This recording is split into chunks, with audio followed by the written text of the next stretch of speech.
Gaya mo, alam ko marami ka kinukolekta ang motorsiklo. Yan. At hayop, Hayop. halaman, Ang dami nito eh. kaibigan. Kaibigan, yan, oo. Alam mo, Susan, ligaya ang dulot niyan.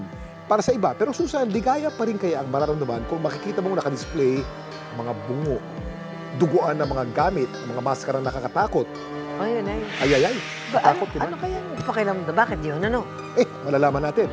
Ang koleksyon niyan, ang kwentong inalam ni Mav Gonzalez. Sa kwarto ng 38 anyos na si Thor, kaba at takot ang hatid ng kanyang horror collection. Mga bungo, dugo ang clown, at maskara ng mga sikat na karakter sa horror movies ang nakadisplay. Kahit nakakatakot para sa iba, saya ang nararamdaman ni Thor kapag nakikita ang kanyang koleksyon. Bata pala ako, talagang trip ko na yung mga ganitong horror eh. Nag-collect ako since 2009. Nakakawala kasi siya ng stress eh, para sa akin eh. Kaya ako naghihiligan yung mga ganitong bagay. Meron din siyang obra na siya mismo ang gumawa. Yung pinaka-paborito kong item kahit di ganun kataas yung value. Ito yung una kong sigurong bigay ng asawa ko. Ito kasi yung pinakauna niyang porta sa akin, kaya kahit anong mangyari, dito lang talaga to.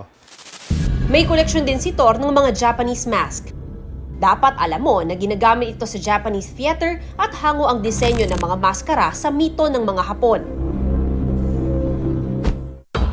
Humigit kumulang 400,000 pesos ang koleksyon ni Thor. Mukha mang nakakatakot na ibebenta niya ang ilan sa mga ito. Yung sa kasal namin, dito rin ako kumuha ng expenses na kailangan namin. Nawalan ako ng trabaho, dito ko rin kinukuha yung mga pambayad namin ng bills, mga kailangan namin at yung mga pang-maintenance ng asawa ko. Isang laughing head naman ang pinakalumang bagay sa koleksyon ni Thor.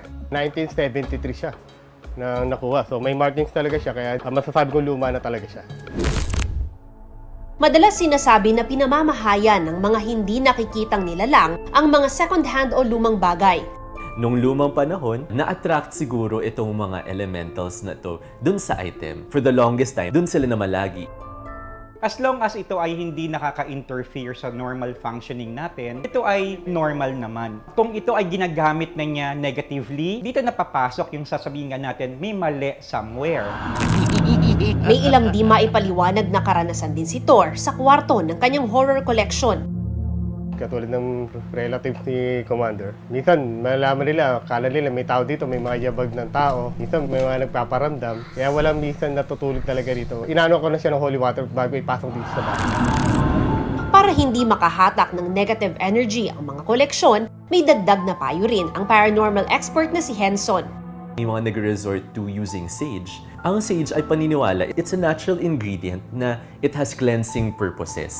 Sometimes, if you burn it, yung smoke niya, it's called smudging. And itong smoke na to, it's said to release mga negative energies. Ang kaligayahan ay hindi palaging nakukuha sa mga bagay na makukulay. Huwag kalimutang tingnan ang positibong aspeto at palaging magdasal para malayo sa anumang negatibo. Ako si Mav Gonzalez at yan ang kwentong dapat alam mo.